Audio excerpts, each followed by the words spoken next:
चलिए दोस्तों, हम लोग नोनी सुरक्षा योजना को पढ़ते हैं। कुछ इंपॉर्टेंट पॉइंट्स है इसमें ज़रूर आपको ध्यान में रखना है। मैं बताऊंगा आपको नोनी सुरक्षा योजना के बारे में। आपको उसको क्या करना है, रिवीजन करना है, चलना है। जैसे कि अभी बात चल रही है नोनी सुरक्षा योजना की, तो आपको क्या करना है, आपको समझना है कि इसमें बेटियों को 1 लाख रुपये तक का देने की बात है। क्या है, बेटियों को 1 लाख रुपये देने का प्रावधान है। छत्तीसगढ़ सरकार ने इस योजना को लाया है ताकि छत्तीसगढ़ में क्या हो, लिंगानुपात इत्यादि चीज़ों पे हम लोग काम कर सकें, भ्रूण हत्या इत्यादि चीज़ों को कम किया जा सके। अब हम लोग इसमें बात करते हैं नोनी सुरक्षा योजना के बारे में। सबसे पहले इस योजना का उद्देश्य समझना है आपको, और उसके बाद में कब से लागू हुआ ये चीज़ को देखना है। तो नोनी सुरक्षा योजना नाम से ही समझ आ रहा है कि बेटियों को बचाना है हमको। हमारा उद्देश्य क्या है, तो बेटियों को बचाना है, मतलब बालिका भ्रूण हत्या को रोकना है। सबसे पहले इसका उद्देश्य की जब बात आएगी तो उद्देश्य में आप क्या लेंगे, तो उद्देश्य में लेंगे कि बालिका का जो भ्रूण हत्या हो रहा है, बालिका भ्रूण हत्या, तो बालिका भ्रूण हत्या को क्या करना है, इसे रोकना है। पहला चीज़ तो ये हो गया है ना। दूसरा आपको इसमें क्या दिमाग में रखना है, तो इसमें क्या करना है, लिंगानुपात जो कंटिन्यू घट रहा है या लिंगानुपात की जो स्थिति है, तो लिंगानुपात में गवर्नमेंट को काम करना है और लिंगानुपात को इसमें बेटियों का बढ़ाना है, लिंगानुपात में बढ़ावा। ठीक है, तो ये सब चीज़ें क्या है, इसका उद्देश्य है। तीसरा क्या है, जो नारी वर्ग है, क्योंकि बेटी जब पढ़ेगी तभी तो वो घर में और समाज में कुछ अच्छा गढ़ेगी। तो इसमें क्या है, अच्छे भविष्य को आधारशिला रखना है, क्योंकि बालिकाओं का अच्छा भविष्य तब आप दे सकते हैं जब समाज में क्या होगा, अवेयरनेस होगा, जागरूकता होगा। इसी योजना के माध्यम से समाज में अवेयरनेस दिया जा रहा है। तो अच्छे भविष्य की आधारशिला रखना किसकी, बालिकाओं की। तो बालिकाओं का अच्छा भविष्य कब आएगा, जब उसको पढ़ाया जाएगा। इसलिए इस योजना में शामिल कर दिया गया है कि कम से कम बेटी को 12वीं पास अनिवार्य रहे, 18 साल की उम्र तक शादी ना हो, इस चीज़ को रोका गया है। तो बालिकाओं के अच्छे भविष्य को उन्हें प्रदान करना, अच्छे भविष्य। तो ये सब चीज़ें इसमें क्या है, इसके उद्देश्य के रूप में आप इसको समझ सकते हैं। ठीक है, तो मेन चीज़ है भ्रूण हत्या, लिंगानुपात में बढ़ावा, ये सारी चीज़ें में। अब हम इसमें क्या करेंगे, इसके बेसिक टर्म पे आएंगे, कम टू द पॉइंट। अब देखते हैं इसमें इसके फैक्ट को देखते हैं और इसके बेसिक टर्म को देखते हैं कि इससे क्या प्रश्न पूछे जाते हैं। सबसे पहले ये योजना लागू कब हुआ, पहला तो ये बात आ जाता है।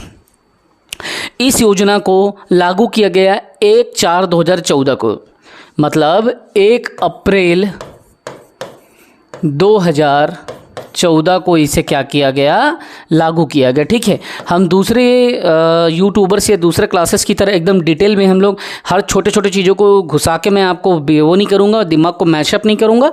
जो जितना ज़रूरत पड़ेगा, जो जितना काम का है, जैसे प्रश्न आएगा वही चीज़ बताऊँगा। तो मैंने अभी उद्देश्य बता दिया, अब बेसिक फैक्टर्स के बता रहा हूँ। योजना कब लागू हुआ, 1 अप्रैल 2014 को। क्लियर है बात। देखिए, जनगणना वर्ष 2001 में, कब की बात आ रही है, 2001 में जो लिंगानुपात था बच्चे का, छत्तीसगढ़ का राज्य कब बना, आप लोग जान रहे हो 1 नवंबर 2000 के बारे में, उसको बताने की ज़रूरत नहीं है। तो राज्य गठन होने के बाद में 2001 में जब जनगणना का रिजल्ट आया, 2001 की जनगणना का, तो बाल लिंगानुपात 1000 में 975 था। समझना है आपको बात को, छत्तीसगढ़ में बाल लिंगानुपात, इस सबसे ही क्वेश्चन आएगा। अब छत्तीसगढ़ में बाल लिंगानुपात, अब कब की बात आ रही है, 2001 की। तो 2001 में बाल लिंगानुपात कितना था, मतलब इसमें आपको क्या करना है, 0 से 5 वर्ष के बच्चों को देखना है और उसके बाल लिंगानुपात, मतलब छोटे बच्चों का बाल लिंगानुपात, टोटल लिंगानुपात नहीं बोल रहा हूँ। लिंगानुपात मतलब बड़े बच्चों को नहीं बोल रहा हूँ मैं, बच्चों का, छोटे बच्चों का बाल लिंगानुपात। ठीक है, सॉरी, 0 से 6 वर्ष के बच्चों का बाल लिंगानुपात। बाल लिंगानुपात मतलब वही तो 0 से 6 वर्ष के बच्चे, उन्हीं का लिंगानुपात, मतलब 5 साल वो पूरा करके 6वें वर्ष में पहुंच गए हैं, उसके लिंगानुपात को इसमें निकाला जाता है, शामिल किया जाता है। तो 1000 लड़कों में 975 लड़कियां देखा गया था 2001 में। 1000 में कितना देखा गया था, मान लो 1000 लड़कों का अनुपात निकाला गया था, तो 975 इतना निकला था, जो कि अभी भी देखो 25 कम दिख रहा है। ठीक है, तो यही डिफरेंसेस को, यही गैप को ख़त्म करने के लिए नोनी सुरक्षा योजना छत्तीसगढ़ में लागू किया गया है। समझ आ रहा है आप बात को।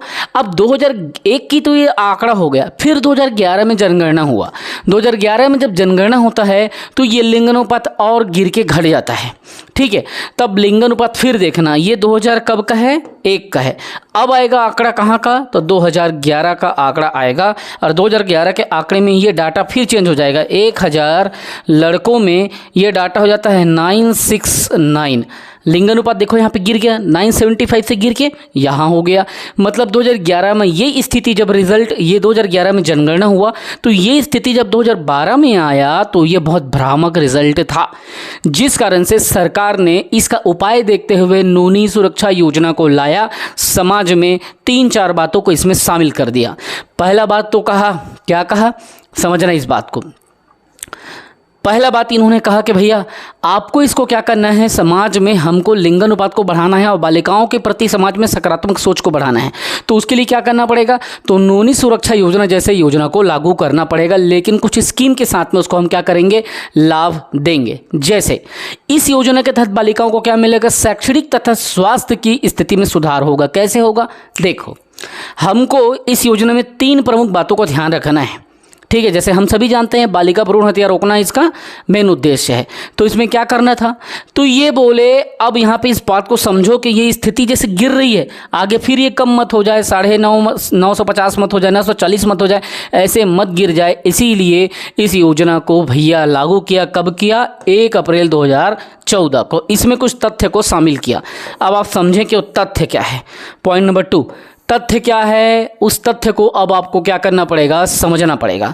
इन्होंने कहा कि हम क्या करेंगे, इस योजना के माध्यम से जो यहाँ के लोकल निवासी हैं, क्या है, छत्तीसगढ़ के जो मूल निवासी हैं और जो गरीबी रेखा के नीचे जीवन यापन कर रहे हैं, उन परिवार को 1 अप्रैल 2014 के बाद में जो बेटी जन्माएगी, अधिकतम 2 बेटी, उसी में ही योजना का लाभ की पात्रता उनको दे देंगे। ये बात उन्होंने कहा। तो पहला बात तो कहा उन्होंने कि क्या होना चाहिए, मूल निवासी होना चाहिए छत्तीसगढ़ का।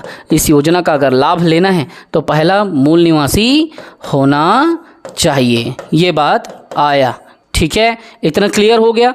दूसरी बात उन्होंने क्या कहा कि आपको गरीबी रेखा के नीचे जीवन यापन, मतलब बीपीएल श्रेणी के आपके पास में कार्ड होना चाहिए। ये बात उन्होंने कहा कि गरीबी रेखा के नीचे, मतलब आप उसके नीचे क्या करो, जीवन यापन कर रहे हो, तब आपको इसको मिलेगा, जीवन यापन करने वाली हो। तो ये बात यहाँ पे क्लियर हो गया कि भैया तो मूल निवासी हो। दूसरी बात है गरीबी रेखा के नीचे, बिलो पॉवर्टी लाइन के नीचे का उनके पास में क्या हो, राशन कार्ड हो। ये बात को आया। और दूसरा इसमें क्या शब्द डाल दिया कि 1 अप्रैल 2014 के बाद की जन्मी 2 बेटियों को इसका लाभ मिलेगा। इसमें तीसरा बात भी बोल दिया, क्या बोला कि 1 अप्रैल, क्योंकि इसी दिन ये क्या हुआ था, लागू हुआ था। तो 2014 के बाद जन्मी बेटियाँ, है ना, मेरा राइटिंग अच्छा नहीं है, मैनेज कर लेना, वैसे भी स्टाइलस में बनता नहीं लिखते। तो 1 अप्रैल 2014 के बाद जन्मी बेटियां, ठीक है, तो इन्हीं को ही लाभ मिलेगा। और कितने लोगों को लाभ मिलेगा, तो यहाँ पे आपको इस चीज़ को समझना है, इस चीज़ को लेके चलना है। देखो ये सारा चीज़ मैं यहाँ पे लिखा हूँ, पूरे चीज़ों को मेंशन किया हूँ। अब मैं अगले पेज पे आपको स्विच करा रहा हूँ, ठीक है। तो तीसरा बात तो उन्होंने कह दिया, तीसरे बात में उन्होंने इस शब्द को शामिल करके कहा कि भैया अधिकतम 2 बेटियाँ होना चाहिए। अधिकतम कितनी, 2 बेटियों, ठीक है, मतलब 2 बेटी से ज़्यादा नहीं होना चाहिए। अधिकतम कितनी बेटी के, 2 बालिकाओं की बात कर रहा है, 2 बेटियों की बात कर रहा है। तो ये अधिकतम 2 बालिकाओं, है ना, बालिकाओं शब्द को इसलिए डाला है क्योंकि ये रजिस्ट्रेशन आपको उसके बाल्यावस्था में कराना है, ठीक है, बेटी बड़ी होगी तब नहीं करना है। तो अधिकतम 2 बालिकाओं से ज़्यादा नहीं होना चाहिए, अधिकतम 2 बालिकाओं को ही पात्र माना गया है। ये बात को भी इन्होंने शामिल कर दिया कि भैया पहला बात तो उन्होंने ये सब कंडीशन को बता दिया कि मूल निवासी हो, गरीबी रेखा के नीचे जीवन यापन करने वाला हो, 1 अप्रैल 2014 के बाद की जन्मी बेटियां को ही पात्र दिया जाएगा। अगला बात इन्होंने कहा कि अधिकतम 2 बालिकाओं को ही पात्र दिया जाएगा। ठीक है, 2 बालिकाओं को पात्र दिया जाएगा, क्लियर। लेकिन इसमें ना उन्होंने कुछ कंडीशन घुसा दिया। इन्होंने कहा, समझना बात को, इसने कहा कि बालिका का, समझो आपको बालिका का 18 वर्ष की स्थिति में, पहला तो 18 वर्ष से पहले विवाह नहीं करना, दूसरा उन्होंने कहा 18 वर्ष तक, उस समय 2014 की बात बता रहा हूँ ना, इन्होंने कहा सरकार ने, छत्तीसगढ़ सरकार ने 18 वर्ष की स्थिति बच्ची की कितना हो, बालिकाओं का, अब बेटी हो गई, वो बेटी बड़ी हो गई, 18 वर्ष तक विवाह ना होने दिया जाए। दूसरा कंडीशन कहा कि 12वीं कक्षा को वो पूरा कर ले, समझ रहे हो बात को, कंडीशन को समझो। पहला उन्होंने कहा बेटी क्या होगी, बड़ी होगी। पहले क्या हो जाता था, 12, 13, 14 साल में बेटी की शादी करके गांव में भेज दिया जाता था। इसीलिए इन्होंने कहा कि 18 वर्ष कम से कम बेटी को रखना। क्यों? उनका शारीरिक और मानसिक विकास होगा इससे। दूसरा क्या कहा कि उसका विवाह भी नहीं होना चाहिए 18 वर्ष तक। तीसरा बात इन्होंने कहा कि 12वीं तक शिक्षा वो पूर्ण कर ले, तभी आपको 1 लाख रुपए परिपक्वता राशि दी जाएगी। तो इन्होंने ना कुछ यहाँ पे कंडीशन कर दिया, ठीक है। अब चौथा इसको समझो, कंडीशन को समझो। तो इन्होंने क्या कहा, सबसे पहला कि न्यूनतम 18 वर्ष पूर्ण करे, पूर्ण हो, ठीक। दूसरा बात इन्होंने क्या कहा है इसमें, इस लाइन में, कि 12वीं पास हो, 18 वर्ष की स्थिति में 12वीं पास हो, ठीक। तीसरी बात उन्होंने कहा कि अविवाहित हो। तो कितना दिया जाएगा, जब ये तीनों कंडीशन को पूरा कर ले तब उस स्थिति में क्या होगा, 1 लाख रुपए की राशि दी जाएगी। कितनी दी जाएगी? जब सारे कंडीशन को पूरा कर लिया जाए तो 1 लाख की राशि प्रदाय होगी, 1 लाख रुपए दी जाएगी, ठीक है। तो ये कंडीशन समझ रहे हो, ये सब कंडीशन गवर्नमेंट ने थोप दिया। और क्यों थोपा, क्यों ऐसा लाया, समझो। कम से कम 18 वर्ष की आयु, मतलब कम उम्र में शादी में वैसे भी दिमाग में क्या है कि मैच्योरिटी की कमी होती है, तो वो प्रॉब्लम नहीं होगा, घर में लड़ाई झगड़ा नहीं होगा, घर में अच्छा से चलेगा। दूसरा, शारीरिक विकास होगा उसका और मानसिक विकास होगा जब वो बच्ची बड़ी होगी तो। दूसरी बात, 12वीं पास हो, जब वो शिक्षित होगी तो अपने बच्चों को भी शिक्षित कर सकती है और समाज में शिक्षा समन्वित कर सकती है, समाज में शिक्षा फैला सकती है। तीसरा, अविवाहित होना चाहिए। क्या है, कई जगह क्या होता है, बच्चों का शादी पहले कर दिए जाते हैं, भले उसका 12वीं उसका नहीं हुआ रहता है, या उन लोग पढ़ा लेते हैं डिस्टेंस एजुकेशन से, और 18 साल होगा तो भैया अगर आप विवाहित हो जाएगा तो थोड़ी नहीं मिलेगा। इसीलिए गवर्नमेंट ने कहा कि अविवाहित हो तब कितना मिलेगा, 1 लाख मिलेगा। समझ रहे हो। अब भैया एक तो कंडीशन आता है इसमें, क्या क्या कंडीशन आता है समझना। अब छत्तीसगढ़ में मैंने पहले ही क्लास को यहाँ को बताया, जैसे कि आपको ये चीज़ों को समझाया कि छत्तीसगढ़ में बाल लिंगानुपात 2001 में 1000 बच्चों में 0 से 6 वर्ष के 1000 बच्चों, यहाँ पे याद रखना ये आ रहा है 0 से 6 वर्ष के बच्चों। बाल लिंगानुपात शब्द आया ना तो आप समझ लेना कि ये छोटे बच्चों की बात हो रही है, और केवल लिंगानुपात कह दिया तो वो एडल्ट की बात हो रही है, बड़ों की बात हो रही है, कुल लिंगानुपात की बात हो रही है, ठीक है। ये बाल लिंगानुपात मतलब 0 से 6 वर्ष के बच्चों का, तो 2001 में कितना था, तो 975 था। 2011 में गिर के कितना हो गया, 969 था। लेकिन 2011 में छत्तीसगढ़ का लिंगानुपात कितना था, कुल लिंगानुपात अगर बोले तो कुल लिंगानुपात को भी यहाँ पे आप अपने नोट डाउन कर लो। कुल लिंगानुपात 991 था, ठीक है। मतलब ये कुल लिंगानुपात छोटे बच्चों की बात नहीं हो रही, ये एडल्ट्स की बात हो रही है। 1000 युवाओं में 1000 मतलब लड़कों में लड़कियों की संख्या को बता रहा है, ठीक है। 1000 लड़कों में लड़कियों की संख्या, ये क्या है, तो कुल लिंगानुपात है। आप इसको, ये अलग होता है, कुल लिंगानुपात बड़े बच्चों का होता है और ये बाल लिंगानुपात छोटे बच्चों का होता है 0 से 6 वर्ष का। तो इस चीज़ को याद रखना, इसको पूछा गया इसीलिए यहाँ पे शामिल किया हूँ। Come to the point. अब देखो बेटा, इसको समझो। अब हमने यहाँ पे ना कुछ केसेस को देखेंगे, हम कुछ चर्चा करेंगे, कुछ बातों पे यहाँ पे डिस्कशन करेंगे, जिससे क्या होगा, एग्ज़ाम में थोड़ा हेल्प हो जाएगा। कैसे हेल्प होगा, देखो समझो अब इस बात को। अब हमने तो जान लिया छत्तीसगढ़ राज्य के मूल निवासी के लिए है, गरीबी रेखा के नीचे जीवन करने वाले परिवार हो, 1 अप्रैल 2014 के बाद जन्मी बच्ची को क्या मिलेगा, 2 बालिकाओं को अधिकतम। लेकिन कुछ कंडीशन इसमें निकाला गया है। लाभ कैसे मिलेगा, ये जो हम लोग केस यहाँ पे चर्चा करेंगे वो किसका केस होगा, लाभ का। सबसे पहले आवेदन आप कैसे करोगे, तो आवेदन या एप्लीकेशन लगाने के लिए आपको बनना पड़ेगा, एप्लीकेंट बनेगा, ठीक है। तो पिता कैसे एप्लीकेंट के केस को हैंडल करेगा, लाभ कैसे मिलेगा, क्या होगा, लाभ कैसे मिलेगा इस योजना का, ठीक। इसी मुद्दे पे हम क्या करेंगे, योजना में लाभ दिलाने के लिए यहाँ पे हम डिस्कशन करेंगे। पहली बात, जब आपको करना हो बच्चे का जैसे कि जन्म हुआ तो उस समय क्या होगा, बेबी छोटे रहता है। अगर बच्ची जैसे जन्म हुई तो तुरंत आप उसको अस्पताल लेके नहीं जा सकते, तुरंत बर्थ सर्टिफिकेट नहीं लेके जाओगे, थोड़ा समाज में जागरूकता कम होती है, तुरंत बर्थ सर्टिफिकेट नहीं बनता। इसीलिए जन्म के 1 साल के अंदर पिता को आवेदन करना है बेटी का। पहला बात, लाभ कैसे मिलेगा, तो जन्म के 1 वर्ष के अंदर आवेदन करना है। क्लियर, जन्म के 1 वर्ष के अंदर क्या करना है, आपको आवेदन करना है। ये तो हो गया भैया 1 वर्ष वाली बात। दूसरी बात समझो आप, अगर मान लो आपने 1 वर्ष के अंदर नहीं किया, किसी कारण से आप नहीं किया, यहाँ पे मैंने क्या लगाया, कारण लगा दिया, किसी कारण से, अगर किसी कारण से आप नहीं कर पाए तब कैसे क्या करेंगे। मान लो आप बाहर गए रहे हों और बाहर ही बच्चे का जन्म हो गया, आप वहाँ रुक गए, तो उस कंडीशन में कैसे करोगे बताइए। तो उस स्थिति में आपके पास एक अधिकार दिया गया है इस नूनी सुरक्षा के लिए। नूनी सुरक्षा योजना के तहत क्या अधिकार मिला है, किसी कारण से अगर आप नहीं कर पाए, यहाँ पे मैं लिख रहा हूँ एनी रीज़न, कुछ भी रीज़न रहा होगा आप नहीं कर पाए, तो एनी रीज़न के केस में कैसा करोगे, आपको क्या होना पड़ेगा, एक अपील आवेदन बनाना पड़ेगा। अपील आवेदन किसके समक्ष, किसके सामने रखेंगे, तो आप अपील आवेदन रखेंगे कलेक्टर, जिले के डीएम के सामने, कलेक्टर के ऑफिस में आप इसको जमा करेंगे। कलेक्टर उसको क्या करेगा, अप्रूवल देगा और उसके बाद में आप नूनी सुरक्षा योजना का लाभ ले सकते हो। लेकिन कब, जब उस पर कलेक्टर क्या कर दे, अपनी सहमति दे दे। होमिका समझ रहे हो बेटा, ये कब होगा, जब कलेक्टर क्या करे, सहमति दे दे। ऐसा नहीं है कि भैया अगर आप भूल गए तब आप उसको मतलब 1 वर्ष के अंदर नहीं करा पाए। तो इसके लिए अवधि कितनी डिसाइड हुई है, तो ये है 2 वर्ष के अंदर।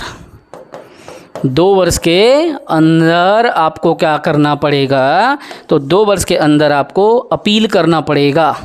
ये बात याद रखना पड़ेगा, 2 वर्ष के अंदर क्या करना पड़ेगा आपको, कलेक्टर को अपील करके आपको इसका लाभ मिल जाएगा। 2 केस, एक ऐसा केस आया, मान लो भगवान ना करे किसी स्टूडेंट का, किसी भी बच्चे का पेरेंट्स जो है मान लो नहीं रह गया, किसी कारणवश उसके पिता नहीं रहे या उसकी माता नहीं रही, तो क्या उस स्थिति में बच्चे को लाभ नहीं मिलेगा, कुछ तो उसका करे जाएगा ना, कुछ तो होगा उसका भी तो होना चाहिए ना। मान लो बिटिया जन्म ली और अवेयरनेस नहीं था, जन्म के बाद कुछ हो गया, माता पिता ही नहीं रहे, तो उस कंडीशन में कैसे करोगे। तो उसके लिए भी हमने क्या किया, इसमें एक सिस्टम बनाया सरकार ने, और 1-2 के बाद एक तीसरा नियम आपको इसको समझना पड़ेगा। गवर्नमेंट ने क्या कहा कि अगर माता या पिता की मृत्यु हो जाए, माता या पिता या कोई दोनों में से एक, या उस समय इनकी कुछ हो जाए, माता पिता की मृत्यु हो जाए अगर, तो ऐसे स्थिति में कितने वर्ष के अंदर में, अब बच्चा क्या हो गया, अनाथ हो गया। क्या हो गया, बच्चा अनाथ हो गया। उस स्थिति में ये कहाँ चले जाएगा, मान लो इसको अनाथालय डाल दिया गया या सरकार के विशेष संरक्षण में इसको कहीं इसको रखा गया। मान लेते हैं कि सरकार के संरक्षण में ये कहीं अनाथालय में है, किसी सरकारी संस्थान में है, या कहीं किसी रिश्तेदार के घर में है, कहीं पे भी है। तो माता पिता की मृत्यु होने पर इन केस ऑफ डेथ इसमें क्या लाभ होगा, 5 वर्ष के अंदर, 5 वर्ष के अंदर फिर बच्चे को नूनी सुरक्षा योजना के लाभ का हितग्राही बनाया जाएगा। समझ रहे हो आप। तो ये सब केसेस है बेटा। अब इसमें क्या होगा, इसमें बालिका का भ्रूण हत्या से रोकेगा। इसके बहुत सारे उद्देश्य होंगे। क्या क्या उद्देश्य होंगे नहीं लिखूंगा तो भी समझ जाना क्या क्या उद्देश्य होगा। देखो समझो अब बात को। समाज में क्या होगा, जो निर्धन वर्ग के लोग हैं उसको 18 साल के बाद बेटी को पढ़ाने के लिए आर्थिक सहयोग मिलेगा, पहला बात। दूसरा, बच्ची के या बालिका की शैक्षणिक विकास होगा। क्यों, कम से कम 12वीं। अब जो बेटा 12वीं पढ़ गई, जिसके पास 1 लाख रुपए आ रहा है, वो आगे भी पढ़ सकती है। तीसरी बात, इसमें बच्ची जब शिक्षित होगी तो उसका आने वाला परिवार भी शिक्षित होगा। ठीक, चौथी बात, बच्चे के शिक्षित होने पे स्वास्थ्य की उस स्थिति में उसका क्या होगा, सुधार होगा। उसको सही चीज़ समझ में आएगा, क्या पोषण मिलता है, किससे विटामिन मिलता है, किससे प्रोटीन मिलता है, कैसे जीवन जीना है। 12वीं तक की बेसिक एजुकेशन में इंसान इतना सशक्त हो जाता है कि सही और गलत निर्णय लेना सीख लेता है 18 साल के उम्र तक। समझना, जीवन के अनुभव धीरे धीरे आएंगे जब गलतियां करते जाओगे, लेकिन सामान्य डिसीजन आप लेने में केपेबल 10 साल से ही हो जाते हो। अब समझना, अब शैक्षणिक लाभ मिल रहा है, स्वास्थ्य की जानकारी मिल रहा है, अच्छे भविष्य की आधारशिला भी रखा रहा है और बालिकाओं की भ्रूण हत्या भी रोकी जा रही है। बालिकाओं के जन्म के प्रति समाज में सकारात्मक सोच भी आएगी। लोग यहाँ पे बेनिफिट्स को देख रहे हैं, देखेंगे कि बच्ची 18 साल की होगी तो 1 लाख रुपए मिलेगा। ये भी गरीब वर्ग के लोगों के लिए बहुत बड़ा एक ठो लाभ का अवसर है। 18 साल की स्थिति, ब्याह ना होना, तब तक वो पहले क्या होता था, छोटे वर्ग में, निर्धन वर्ग में थोड़ा सा भी धनवान घर से रिश्ता आए तो तुरंत शादी कर देते थे। ये सब चीज़ों से क्या होगा, समाज में सकारात्मक जागरूकता आएगा और कम से कम दो बालिका के जन्म पर, अधिकतम 2 बालिका के जन्म पे ये लाभ दिया जा रहा है। मतलब एक घर में कम से कम 2 बेटियां हो सकती है। समझ रहे हो, 1 लाख रुपए की परिपक्वता राशि उसके शिक्षा में पूरा काम आ जाएगा। तो ये सब बेनिफिट्स हैं, इसीलिए कह रहा हूँ इधर उधर ना भटकें, जितना पढ़ाया उसको रिवीजन करें। यकीन माने पूरा डाटा यहीं से आएगा, एकदम से कहीं आपको भटकने की ज़रूरत नहीं है। ये सब चीज़ आपका काम आएगा। आपको रिवीजन करना है, 4-5 बार इसको आपको पढ़ना है, नोट डाउन करना है, ये हमेशा काम आएगा। और इतना ज़्यादा पढ़ दो बेटा, इतना ज़्यादा पढ़ दो कि आपसे क्वेश्चन आए तो बिल्कुल छूटना नहीं चाहिए। मैं तो बोल रहा हूँ ना, कठिन क्वेश्चन अटेम्प्ट मत करो, लेकिन सरल क्वेश्चन को बिगाड़ो भी मत, मतलब गलत मत करो और छोड़ो मत। 2 बात याद रखना, कठिन क्वेश्चन भले छूट जाए, सरल क्वेश्चन गलत नहीं होना चाहिए। और अगर आपको मेरा पढ़ाना अच्छा लगता है, मेरा मेहनत करना अच्छा लगता है, मेरा डेटा देना अच्छा लगता है, मेरा टीचिंग स्किल अच्छा लगता है, तो चैनल को सब्सक्राइब ही करो, लोगों तक इस चीज़ को बताओ। मुझे भी मोटिवेशन मिलता है आप मुझे जब हेल्प करते हैं तो, ठीक है।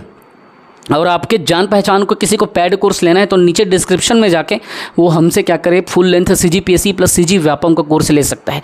पूरे 12 महीने का 700 क्लासेस रहेगा, 700 प्लस, ठीक। तो ये सब चीज़ें हैं जो आपको एग्ज़ाम में मदद करेगा। बस आपको रिवीजन करना है। सारा इन्फॉर्मेशन डिस्क्रिप्शन बॉक्स पे है, मोबाइल नंबर वहाँ से मिल जाएगा, कोर्स का पूरा लिंक मिल जाएगा। एप्लीकेशन को पहले डाउनलोड करिए, एप्लीकेशन डाउनलोड करें और सारा कोर्स आपको एप्लीकेशन से ही मिल जाएगा। घर बैठे पढ़ें, कहीं रूम जाने की ज़रूरत नहीं, कहीं किराया लेकर के मेस वेस में खाने की ज़रूरत नहीं है, सब कुछ आपको घर में मिलेगा। और क्लास के टाइमिंग का कोई बाउंडेशन नहीं है। एप्लीकेशन को हम लोग इसीलिए डिज़ाइन करवाए हैं, कभी भी किसी भी टाइम कितने बजे आप कितनी बार पढ़ सको। ऐसा नहीं है कि 4 बजे आपको लाइव आना है, 5 बजे आपको लाइव आना है, ऐसा नहीं। सारे क्लासेस पहले से रिकॉर्ड करके एप्लीकेशन में डाले जाते हैं, ठीक। तो जैसा मैंने पढ़ाया, जो मैंने आंकड़े दिया, जैसा मैंने समझाया, बस वैसे ही रिवीजन करो। एक्स्ट्रा ज़्यादा मत पढ़ना, क्योंकि कोई भी योजनाओं में क्या होता है, बहुत सारी जटिलताएँ होती है। आप उसके चक्कर में फंस के क्वेश्चन को बिगाड़ देते हो, लेकिन ये नहीं समझते कि कम से कम सही क्वेश्चन मेरे से, मतलब सरल क्वेश्चन सही होना चाहिए, भले कठिन क्वेश्चन ना बने चलेगा। ये आप लोग माइंड सेट नहीं कर पाते, यही चीज़ आप में सुधार करना है, ठीक। याद रखेंगे कि जितनी मेहनत आज आप करते हैं ना, उतनी ही अच्छा आउटपुट आपको मिलेगा। बिना मेहनत करे कुछ भी नहीं मिलेगा। इसलिए इनपुट अच्छा दें और निष्काम कर्म करें। बस कर्म करते जाएं, फल की चिंता मत करें, निष्काम करते जाइए बस, ठीक है। जय हिंद, वंदे मातरम। कर्म योगी बने।